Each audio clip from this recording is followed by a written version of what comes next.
Les doy la bienvenida a TV Ciudad de Feria. Hoy les proponemos viajar a diferentes territorios, el de la clase obrera del siglo XX y el del actual, el de la ciudad y el del campo, el territorio de la conversación donde se encuentran dos adversarios de la arena partidaria. Esto es Todo territorio es político.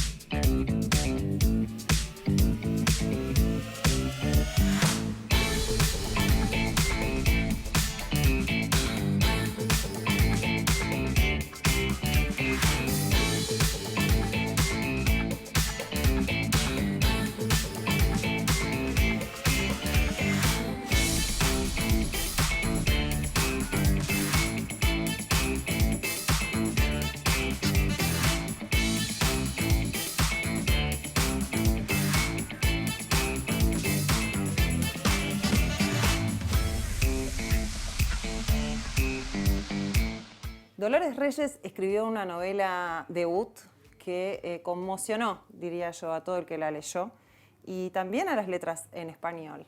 Y tenemos la suerte de poder charlar con ella en este espacio, gracias a que vino como visitante a la Feria Internacional del Libro de Montevideo. Dolores, bienvenida, muchas gracias. Muchas gracias, estoy muy contenta de estar en Montevideo por primera vez.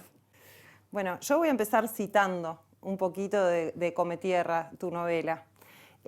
Dice así: había habido unos pueblos que para lo único que abandonaban la tierra donde vivían y trabajaban era para ir a la guerra, a matar o morir. ¿Qué pasa con esto del territorio y el espacio y el que uno habita y eso de que estás confinado de alguna manera, ¿no? Segregado. O sea, estás ahí y después para lo único que salís es para dar ese servicio, ¿no? Hay algo en mi escritura que es muy fuerte y que tiene que ver justamente con este eje del territorio, y es que de alguna forma funciona como premisa, ¿no? Nosotros dejamos algo, una marca, una parte del alma, de la historia, de la experiencia en la tierra que habitamos. Eso es como una creencia muy fuerte que tengo, que atraviesa todas mis ficciones y que por supuesto está en Cometierra. Bueno, Cometierra, la protagonista de la novela, es una adolescente que no salió nunca de su barrio, ¿no? Y entonces en un momento lee un cartel que dice Podestá es tu tierra. Eso de quedar circunscripto también es peor para las mujeres, de pronto, ¿no? Sí, siempre, incluso lo pienso con esto que leías en referencia a la guerra, ¿no? Siempre que hay algún problema bélico, las que quedan más arraigadas, bueno, son las mujeres y son los niños, ¿no? Las que difícilmente migran y abandonan el hogar y la tierra. Creo que es incluso un mandato, ¿no? Las mujeres adentro criando el hogar y la tierra, ¿no? Pero también hay algo que es un principio femenino y que es un principio de poder, que para todas las culturas antiguas, ¿no? La griega con Gaia, con Deméter, la americana con la Pachamama, bueno, la tierra es un principio de poder y conocimiento femenino, y eso también me gusta retomarlo a la hora de escribir. O sea, no es solo que quedan como encerradas ahí, sino que están ahí de pertenencia. Exactamente, no es encierro, sino es una conexión, una raíz muy profunda. Y también igual, de todas maneras, pienso o te pregunto si hay algo de que salir de esos lugares a veces, o sea, a veces la ciudad no está abierta, no es democrática realmente y no es para que la consuman o la vivan todas las personas, ¿no? Un poco hay de eso. Hay mucho de eso, en el sentido de que se piensa a Buenos Aires, en este caso, como una ciudad única con ciertas características, y en realidad entre Buenos Aires y lo que sería el campo de La Pampa, ¿no? El campo argentino, hay todo un territorio que es enorme, que está absolutamente poblado y que es el conurbano, y que justamente Cometierra, bueno, habita ese territorio. Y hay algo que incluso que es despectivo y que yo lo tomo y lo doy vuelta, que es gente que vive sobre la tierra en patas, ¿no? Descalzo. Vuelvo a esto de la conexión tan profunda. Y ella tiene ese poder de conectarse con la tierra y conectarse con los muertos, ¿no? La protagonista. Sí, absolutamente. Un poco hacia eso iba. No es cualquier tierra, ¿no? La nuestra es una tierra sembrada por cuerpos arrebatados, ¿no? Por desaparecidos, por desaparecidas, por mujeres violentadas y también, ¿no? Sustraídos sus cuerpos. Y esa es la tierra que pisan, ¿no? Entonces, a la hora de comer esa tierra y leer lo que la tierra le está contando, que ese Sudón, bueno, es una tierra muy particular y las historias que se manifiestan ahí o las visiones que se manifiestan también son muy particulares y tienen que ver con, bueno, lo que los cuerpos cuentan a través de la tierra. Tú sos mamá de 7 hijos y además sos docente. Entonces tenés una conexión con esas generaciones, porque Cometierra es un adolescente y todo, digamos, su entorno es esa generación, es generacional de pronto, ¿no? Y su relación con el mundo adulto es como más conflictiva, ¿no? El mundo adulto ataca, el mundo adulto agrede, el mundo adulto mata, ¿no? Bueno, me pasaba que cuando veía cómo contaban los medios, bueno, los feminicidios de chicas muy jóvenes, de hecho la novela está dedicada a 2 chicas a las cuales los medios la desfenestraron, ¿no? Una piba como Melina Romero que había sido atacada por 5 hombres, violada, metida en un bolso y tirada semi-inconsciente a un arroyo contaminado. Bueno, los medios la atacaban después de muerta, diciendo, bueno, pero dejó el colegio, era fanática de los boliches. Entonces quería de alguna forma revertir eso y generar un discurso mucho más amoroso hacia todas esas mujeres que nos faltan. Y qué mejor que la perspectiva de la hija de un femicidio, ¿no? La novela parte cuando ella está yendo al cementerio de Pablo Podestá, que es a 150 metros de donde yo trabajo, en una escuela primaria y secundaria, y ahí están enterradas incluso Melina y Araceli, y ahí llevan el cuerpo de su madre, ¿no? Y ella en esta desesperación, porque además de que la madre se murió, le están arrebatando el cuerpo, bueno, traga tierra como para guardarse algo de esa mamá en el único lugar en que nadie se lo puede arrebatar, que es adentro de su cuerpo. En ese momento cierra los ojos y descubre que puede ver, y lo que ve es brutal, ¿no? El padre moliendo a golpes a esa mamá hasta que se desvanece.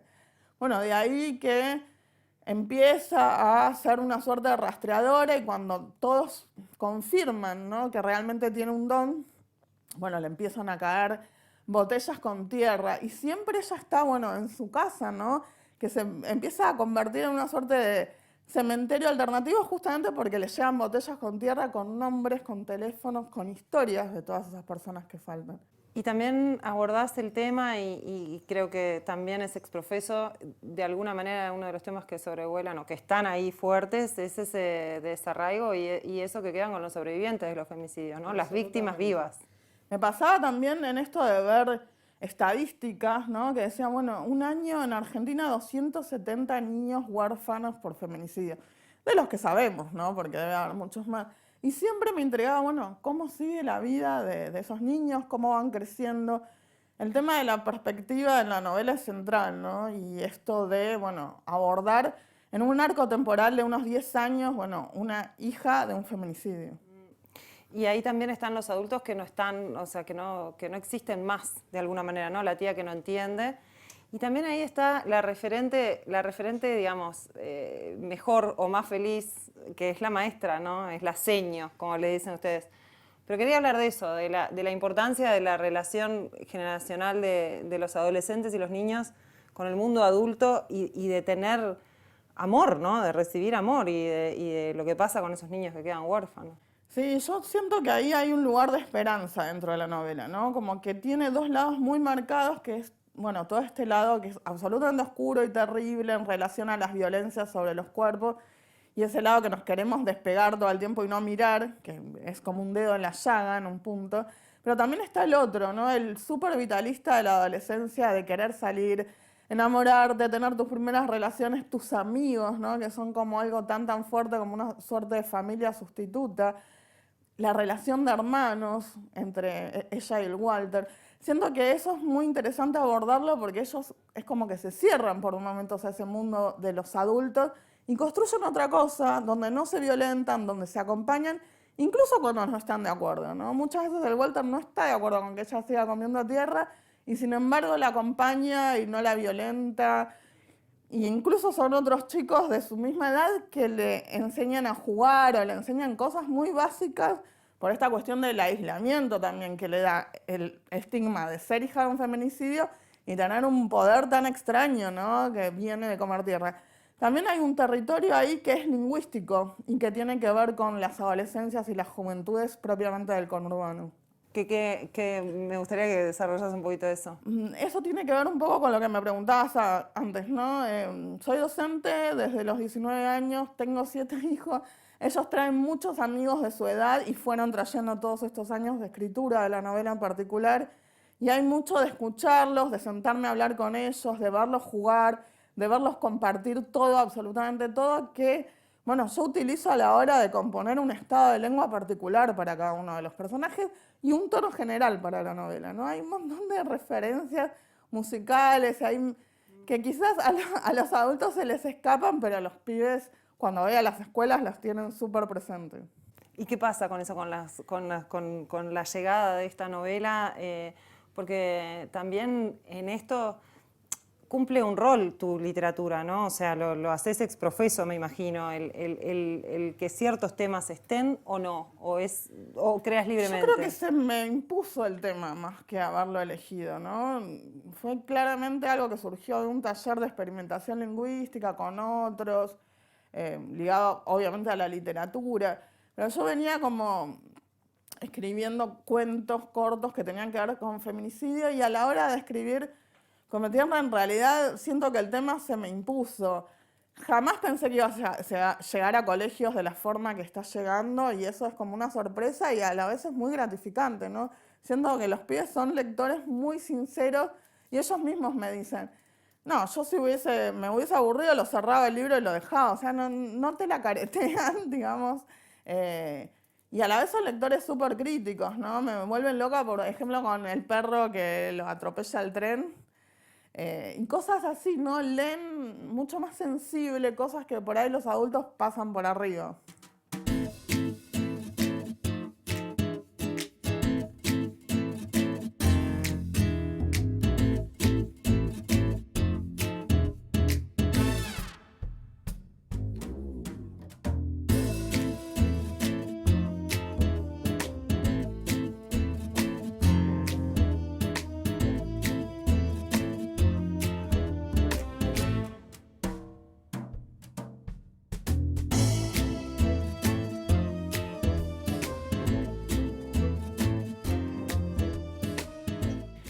Alberto Prunetti es un escritor italiano y es el autor de una trilogía sobre la clase obrera. Son libros bien distintos entre sí. Uno es Amianto, otro es 108 metros, The Working Class Hero, y el último, el más reciente, es El Círculo de los Blasfemos. Pero tienen en común esto, ¿no? La clase obrera como protagonista. Vamos a charlar con él sobre esta conexión, digamos, y sobre estos retratos distintos de la clase obrera. Sí, muchas bueno, gracias. Gracias. El tema de la clase obrera en realidad no es así importante en la literatura italiana de los últimos años y lo estoy impulsando un poco porque como soy una persona que viene de una familia obrera y bueno, lamentablemente la gente como yo no escribe libros, novelas y no puede contar su historia con sus palabras. Y bueno, yo traté de hacer esto porque creo que tenemos el derecho de contar nuestra historia, de hacerla visibles, de hacerla contables, ¿no? Y son historias que tienen su fuerza, su importancia y que muchas veces son olvidadas. Historias de los nadies, pero son los nadies que han hecho todo, porque las ciudades, el mundo, el sal de la tierra somos nosotros. Entonces hay que contar nuestras historias con orgullo. En Amianto contás la historia de tu papá. Sí. Y en realidad esto que decís de que yo lo cuento desde nuestra propia voz, no es que no existan historias sobre la clase obrera. De pronto es quien las cuenta, ¿no? No son los protagonistas. Sí, conté su historia porque había como una cicatriz. Él murió por exposición profesional al amianto, que te da cáncer a los pulmones. Y como él, hay mucha gente que lamentablemente muere en Italia. 3 obreros mueren cada día por siniestros laborales. y de ellos nunca se habla, su vida desaparecen. Podría ser que sale un articulito en una nota muy, muy chica de un diario local, pero son desaparecidos reales de la vida de cada día. Y lo que pasa es que realmente estas personas, se dice que la clase obrera ya no existe porque no se puede contar su vida, son solo números, ¿no? Y la literatura nos permite de contar historia, no es algo de números, sino algo de personajes, de vidas, ¿no? El lector, si lee que mueren 3 obreros, bueno, son números. Si este obrero yo te lo hago ver, te lo hago sentir, te hago caminar al lado de este obrero por 100 páginas, y cuando él muere, eso te va a golpear muchísimo, ¿no? Porque es una historia que de cualquier forma te golpea en tu carne, y por empatía, espero. Por eso traté de utilizar la literatura para hacer un trabajo distinto del trabajo de la búsqueda sociológica, ¿no? Que es típico cuando se habla de obreros, de trabajo, se empieza con estadísticas y cosas de sociología. Bueno, la literatura puede ser mucho más para hacer comprender que hay problemas sociales, y estas historias están al servicio de problemas sociales reales de nuestra sociedad. Entonces hay una intencionalidad en escribir sobre esta temática y hay un objetivo con eso, ¿no? Eso es algo distinto de pronto, ¿no? Alguien que escribe ficción y le pone un sentido y un objetivo. ¿Cuándo elegiste hacer eso y por qué, ¿no? Es verdad que antes de la crisis económica, ¿no? El tema era mucho más íntimos en literatura, y volvió el tema del real, creo, con la crisis económica en Europa. Y bueno, y ahora todo el mundo escribe hablando no como antes de conflictos íntimos, sino de conflictos que son reales.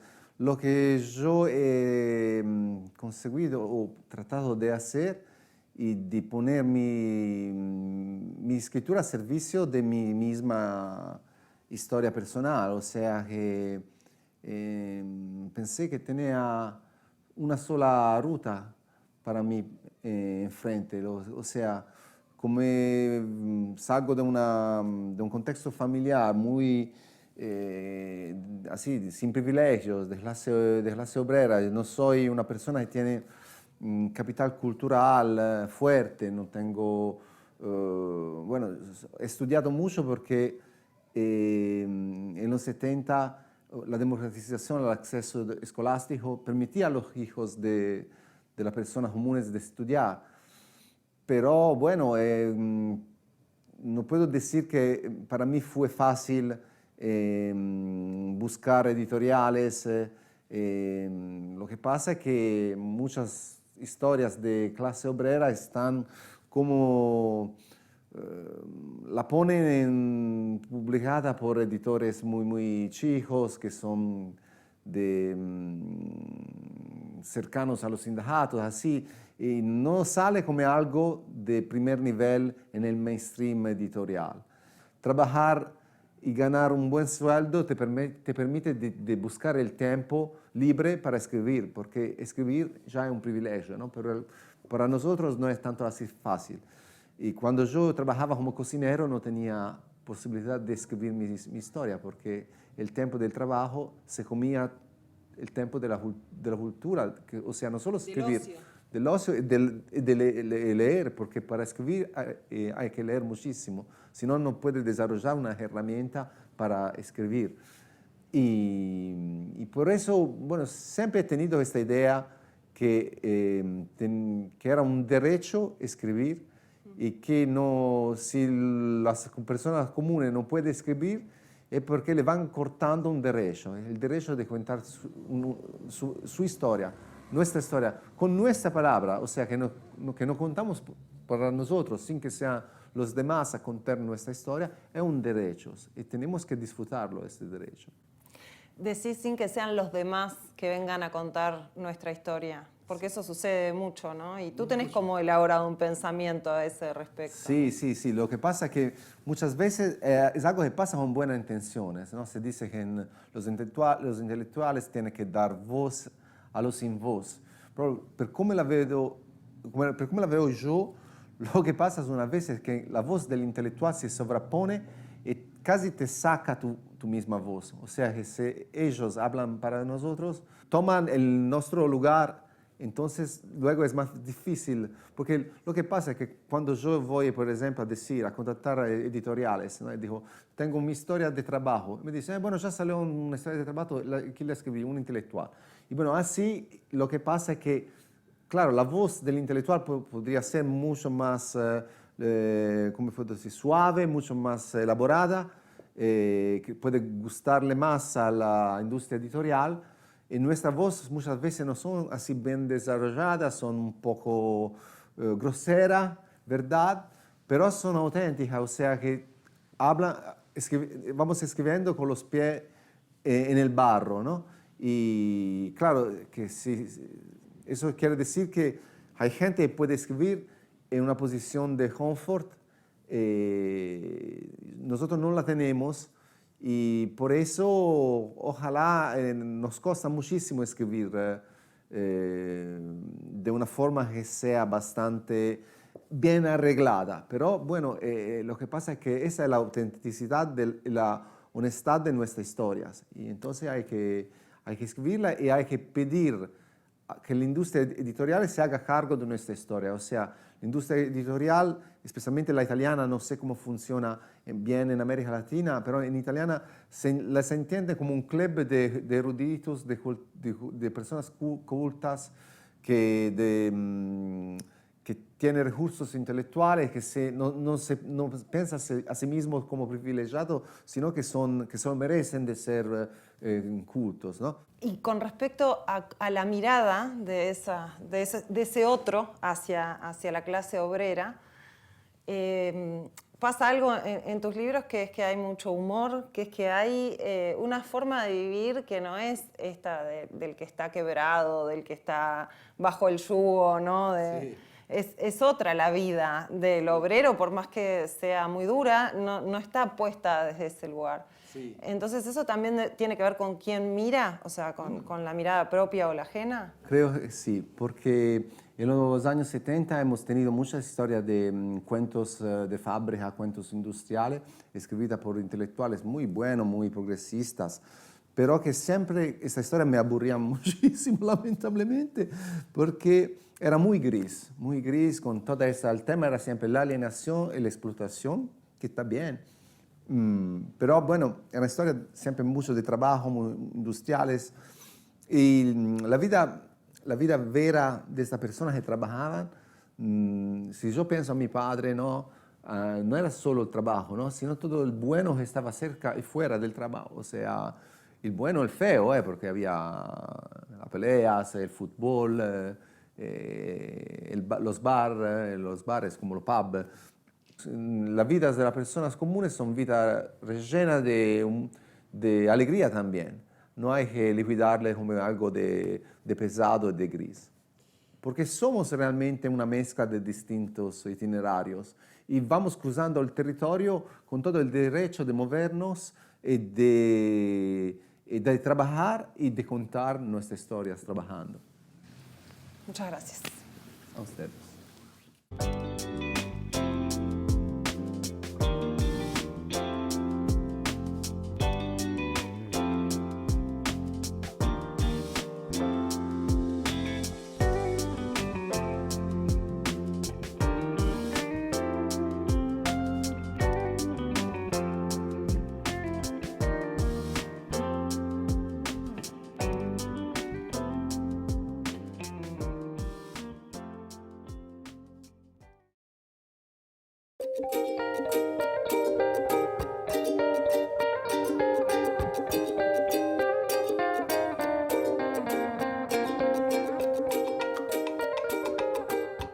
Seguimos en TV Ciudad de Feria.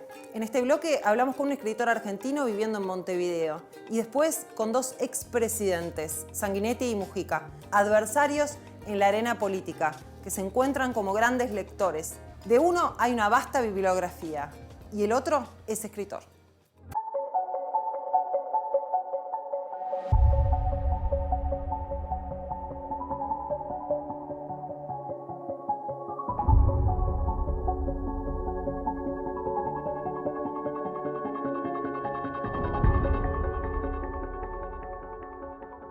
Pedro Mairal está con un libro recién publicado en el marco de la Feria Internacional del Libro. Esta historia ya no está disponible. Es un libro muy particular y bueno, ahí nos gusta hablar del libro con el autor. Bienvenido, Pedro, gracias. Muchas gracias por la invitación. Este es un libro en el que se transita por muchos territorios y desde un lugar personal, pero al mismo tiempo en el que hay un montón de protagonistas. ¿Cómo uniste todo ese...? Me gusta la palabra territorio porque cuando escribo pienso mucho en un espacio y escribir es la creación de un espacio. Y ese espacio es el espacio donde se va a meter el lector. El lector se escapa de su espacio donde está leyendo y entra a ese espacio que vos le inventaste. Y entonces ese espacio tiene que estar dado y tiene que estar de alguna manera sugerido, si no dibujado del todo, porque no se puede, sugerido. Entonces creo que es algo en lo que siempre le doy mucha importancia. Y en esta historia ya no está disponible, hay muchos espacios. Como bien decís, creo que está Buenos Aires, empieza a estar Montevideo, ahora que vivo en Montevideo. Está un espacio del encierro también, porque hay una crónica de la pandemia. Está el espacio del agua, cuando empecé a nadar.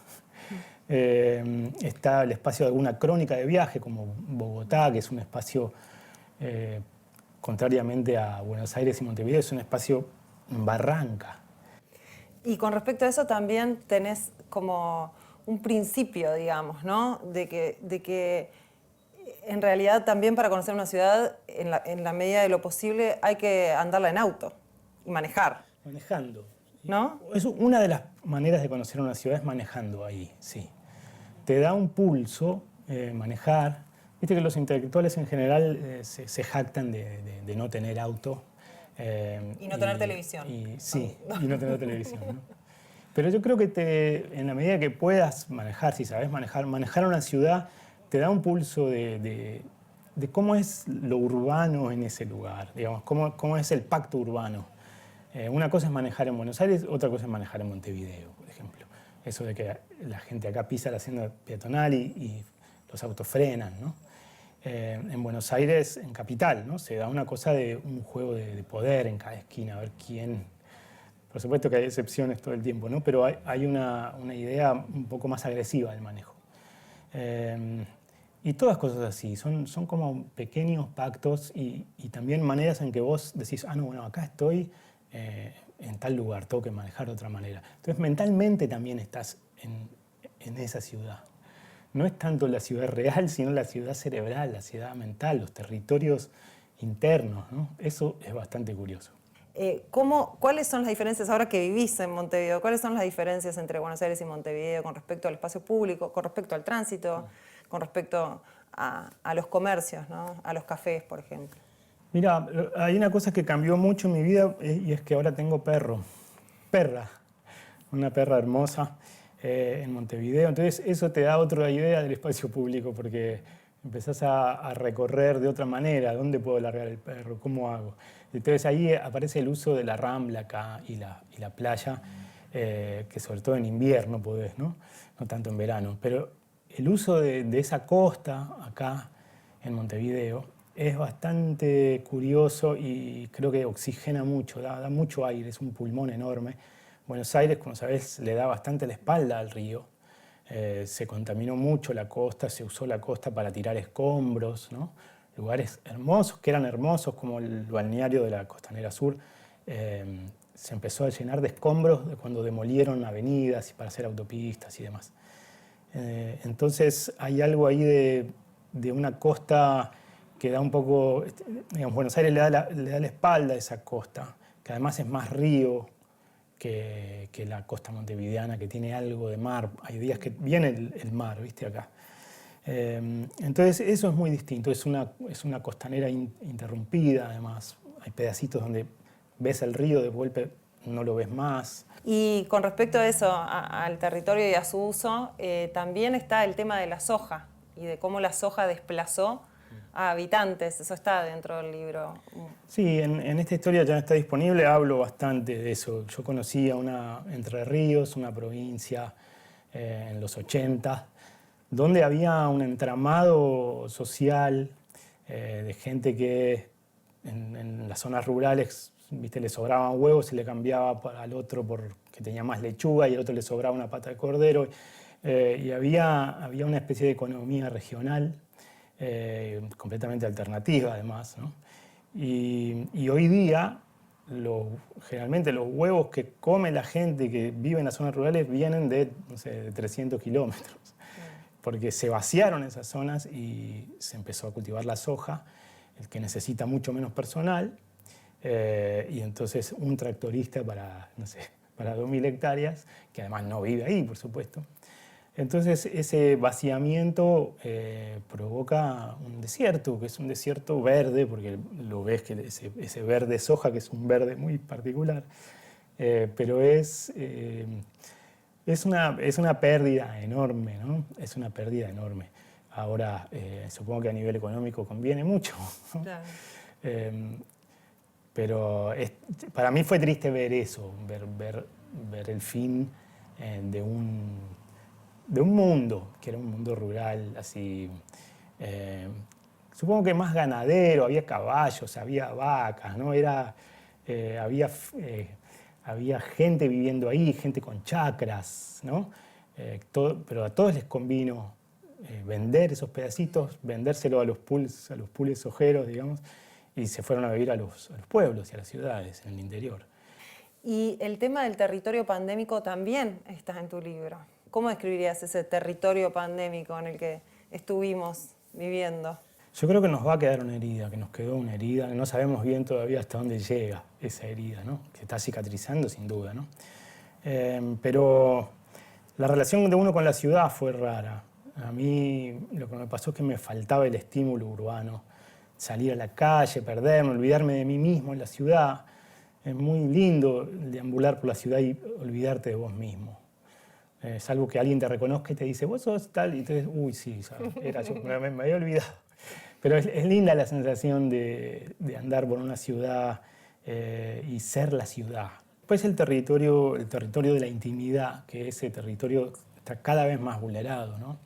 Hoy día, digamos, cada vez va a ser más difícil salir sin celular a la calle porque te van a pedir si tenés, ¿no? el certificado de vacuna. Entonces estás como obligado a llevar eso, que a la vez te rastrea por todos lados. Entonces te vas metiendo en aplicaciones donde te piden que te metas para meter tu número de documento.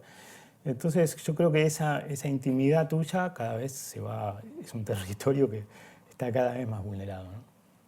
Muchísimas gracias.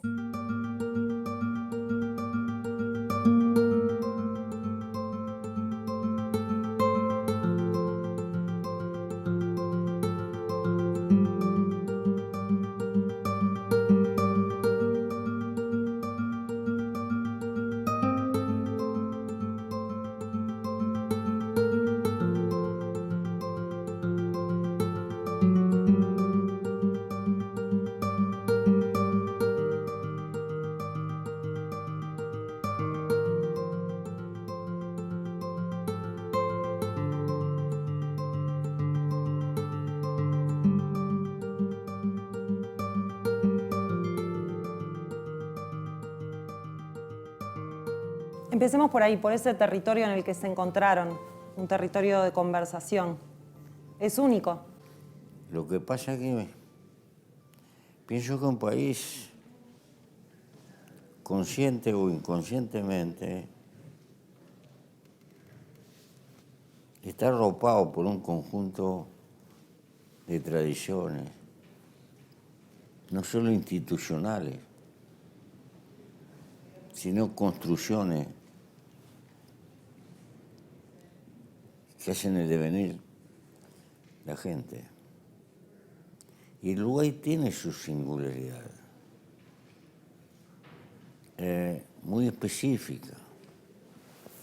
Tal vez porque somos pocos, tal vez porque históricamente hemos tenido que aprender a vivir entre dos países gigantescos e inestables, tal vez por los avatares de nuestra historia, tal vez por el crisol que compuso la construcción de la nación. Pero tampoco es de hoy.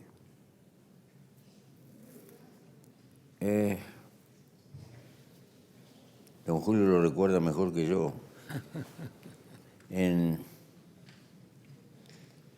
Cuando termina la guerra de 1904, un conjunto de colorados, enfervorizados, van hacia la vieja casa de gobierno porque había muerto Saravia. Y don José Valle les dijo, no hay nada que festejar, palabra más, palabra menos, ha muerto un oriental. Don Pepe estaba ahí con Pedro Figari,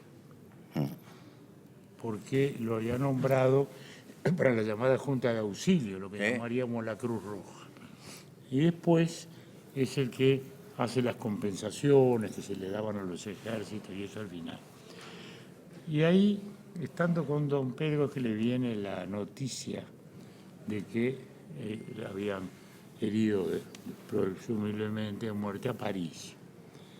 Y don Pepe, esto lo cuenta Figari en una carta, dice que don Pepe caminó ahí y le dice, ¿a dónde nos llevan a los hombres las pasiones? Y si pensé que era un gaucho bueno. Esa es la expresión de don Pepe a Pedro Figari. Y así terminaron todos nuestros conflictos, con la famosa proclama del 51, ni vencido ni vencedor. Sí. Y había vencido y había vencedores. Sí, claro que sí, y después... Pero sin embargo, la proclama era ni vencido ni vencedor. Sí, y hubo gente que desfiló con el arma cargada y todo. Pero... Y bueno, Por las dudas. Por las dudas. Y ahí así son las cosas. Y eso, bueno, creo que eso es parte de nuestra mejor tradición. Y ahí empieza, digamos, y luego el proceso se va acumulando por lo que usted recién decía, ¿no? Usted sabe que en la última elección el Frente había perdido, el compañero Tabaré estaba, y había una reunión del Mercosur en Bento González. Entonces tuvo que ir Lucía, y Macri había perdido en la Argentina. Y Macri estaba. Y entonces Lucía le dice a Macri, no se aflija, la alegría va por los barrios. Hoy se pierde, mañana se gana. Y Macri le dijo, sí, pero lo que pasa es que ustedes son civilizados. Esa es la diferencia. Los dos son acérrimos lectores. O sea, la lectura es algo muy importante para la vida de ambos. ¿Cuánto de lo que son se lo deben a los libros? Uno le debe mucho a los libros, le debe mucho a la vida, ¿no? Pero los libros son importantes. Los libros son importantes. Sí. Yo adquirí la afición histórica porque mi padre me leía los libros de historia de un viejo historiador francés de Uruguay, historia de Grecia y historia de Roma. Y mi viejo me decía, aprendé bien la historia de Roma porque ahí está todo. Ahí está todo. Sí, pero yo concuerdo con Borges. El libro es el mayor invento del hombre, porque conserva la memoria en el tiempo y allí está, como acumulada. Nos habla del pasado, nos habla. Entonces, y el libro tiene una historia, una larguísima historia y una peripecia de la marcha humana tremenda, ¿no? Y bueno, Pero yo creo que con don Julio no pensamos hacer una obra histórica que quedara para los tiempos. Fue una conversación de boliche de dos viejos. Sí, fue lo que hicimos, una Fue lo que conversación de hicimos. café. Sí. Pero los libros, las civilizaciones son un libro. Claro. ¿no? El judaísmo y el cristianismo no nacen de un libro, ¿no? La Biblia. Los musulmanes no nacen de otro libro, el Corán. Las grandes construcciones políticas, todas han nacido de un libro. Entonces, creo que eso es así, es así. Pero en este caso, nuestro libro, que es el libro en realidad de los periodistas, nosotros somos, Desde luego, nosotros somos el pretexto, y creo que hay que agradecerle que le pusieron un lindo título. Es Porque precioso. yo ni sabía, creo que no sabíamos Ni idea ni tenía. usted ni yo, ni idea teníamos de cómo lo iban a poner. Le pusieron El Horizonte, que es un lindo título. Yo creo que es mejor que la charla nuestra. Y con respecto a algo que contás en el libro, Pepe, decís que ibas a la biblioteca de la Facultad de Humanidades Sí. porque tu familia no tenía plata para comprar libros y leías ahí. ¿Cuán importante es la accesibilidad a los libros? Me salía baratísimo porque yo tomaba el 127 que tenía la parada en la esquina. Iba y venía. Entonces era un negocio redondo. Te salía un boleto. Claro. ¿Cuán importante es la accesibilidad de los libros y los espacios públicos para poder Yo me acercarse acuerdo a que los leía libros? Pilluan, imposible un muchacho leer a Pilluan. Sí, yo, En aquella época costaba un ojo la cara. la historia del arte. Claro. La historia del arte. Sí, igual, la edición aquella enorme que había. ¿no? Sí, sí. Y sí, bueno, pero yo por suerte tuve, como digo, la enseñanza de mi padre que me leía libros de historia. Y después y ahí uno va adquiriendo ya la afición y por suerte, lo cual no lo abandona nunca, por suerte. Y es un gran refugio. Porque además la lectura en papel es distinta a todas. Sí. Y por eso el libro ha sobrevivido. El pobre diario en papel sufre, ¿no? Yo digo pobre y yo lo sufro también porque nací adentro de un diario y viví dentro de un diario y mi vida sigue adentro de un diario de algún modo, a la distancia. Pero el libro, en cambio, resiste. Y el Con éxito. libro digital no le ganó. No. No le ganó. El libro en papel sigue ganando. ¿Por qué? Voy a saber, pero personalmente uno habla por uno, ¿no? A mí la lectura digital A mí me cansa. a mí me cansa también. Me cansa horriblemente. Y además tengo el vicio de escribir en el costado, subrayar. Parece que tengo intenciones de redactar el futuro. Mentira, nunca es así, pero le hago cosas. Y bueno, y eso no lo puedo hacer en el mundo digital. No, teóricamente se puede hacer, Sí, pero no es... nosotros quizá por nuestra propia generación, pero uno ve que las propias generaciones nuevas siguen comprando libros. O sea que el libro en papel sigue teniendo esa magia. Yo creo que es un diálogo distinto. Es un diálogo distinto, porque uno lo tiene en la mano, ¿no? Entonces hay una pertenencia diferente a esa abstracción helada de la pantalla. Porque al final uno está mirando el libro como si estuviera mirando la tele, y es distinto. En cambio, el libro es un diálogo mucho más íntimo. Pero bueno, puedo saber los resortes psicológicos, en virtud de los cuales eso ocurre, y por suerte. Y para terminar, ¿dónde leen? ¿Cómo son sus hábitos de lectura? ¿Dónde leen? ¿En qué lugar de la casa? ¿En qué horario? Si tienen horario. Yo es muy sencillo. En invierno tengo una estufita de leña chica, ahí con 2 silloncitos, me acurruco ahí y tengo una luz arriba y en general leo ahí. Y tengo el vicio de que de repente me despierto a las 3 de la mañana y no puedo dormir, me levanto y leo un par de horas y después me vuelvo a acostar. Chifladura de viejo, pero bueno. Marta es así, se despierta a las 2 de la mañana y yo digo, ¿qué estás haciendo? ¿Estás leyendo? No, yo soy mucho más de picoteo, porque como escribo mucho para diarios, para esto y para lo otro, entonces tengo que recurrir a libros de variada condición. Entonces recurro a uno, leo un capítulo, lo dejo, escribo el artículo, vengo, voy. Y si no, bueno, en el estar, que naturalmente es donde uno está. Donde antes estaba esa llama sagrada, que todavía está, del fueguito. Ahora está la tele, ¿no? Porque la tele ahora es el centro de la casa, ¿no? ¿Verdad? Y el pater familia es el que tiene el control. Es el que manda. Ha cambiado todo, pero bueno.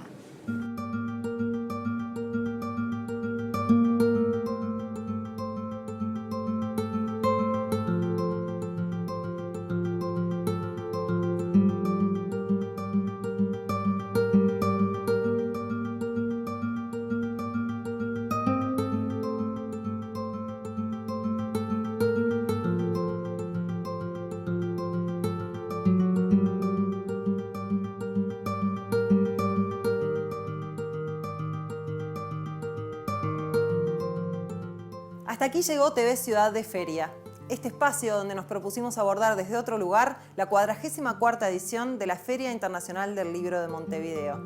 Hasta la próxima.